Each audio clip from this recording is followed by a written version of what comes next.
have been directing theater and opera, and I have a particular passion for pieces with music, pieces that involve a kind of visceral, physical life on stage.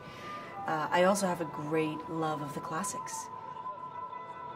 Porgy and Bess is my most recent project that I'm directing for Broadway. It started at the theater that I run in Boston, the American Repertory Theater. And the idea was to take this great, iconic American masterpiece and give it a new life in the 21st century.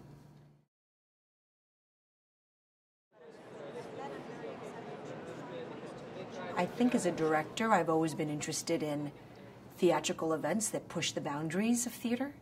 I'm always interested in asking, what is theater? For me, the beauty of the theater is the unknown, the possibilities of theater, the worlds that we can create, and that with every creation, there's a new possibility. So actually, to now have this incredible opportunity to work at Cirque, for me, is almost a continuity of my creative work as a director. To break the fourth wall, to build a new kind of community with the audience.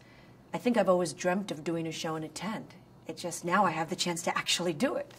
I think in the theater, we don't always think about audience. We tend to think about the art. But as a director, I've always been driven by what an audience means and why we make theater in the first place. For me, it's always for the audience.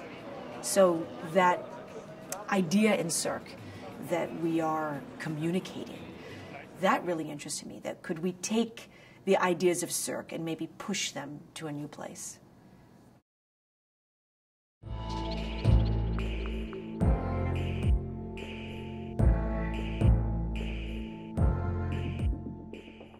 The subject for the 2012 show was women, and that immediately got me excited. But I thought right away that rather than make a show that makes women as an issue, the subject, could we build a story that had characters of strong women? Could we look at a theatrical world that might give us an idea of what a matriarchal society would look like? So for me, because my interest of classics, I thought about Shakespeare, I thought about Mozart operas, I thought about ancient sources of theater in the Greek mythology, and started pulling different ideas together to build what we have, I think, a unique story for our 2012 show. So the story for the show introduces the audience to a world, a very special world, as if they're being invited into a community. Once they enter the tent, they're in an environment. And what they find is this character of Prospera, the queen of this community, of this island, who has invited all the great female goddesses from all over the world to come to the special initiation of her daughter becoming a woman. And of course, she has some mischief in her, both the daughter and the mother, and Prospera conjures a storm, which is sort of the necessary tempest that has to happen for the society to move into a new kind of deeper understanding of itself. So what the tempest brings? The boys. So the men arrive, kind of brought with a rainstorm, and that introduces the love story. And then we track her young daughter kind of awakening to herself as a woman through this discovery of this love.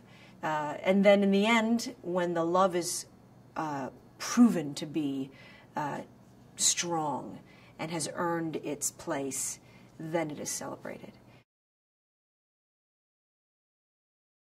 So the name for the 2012 Cirque du Soleil show is Amaluna, which for me was a beautiful choice for the show. Ama is a Latin root word for mother. It also means mother in many languages, in Tibetan, Korean, Nepalese. And Luna, of course, is the moon. So there was something about Amaluna as a concept of imagery of the mother of the moon being the kind of symbol of women, and the moon goddess being a protector of the planet. And of course, the moon as it controls the water in the planet.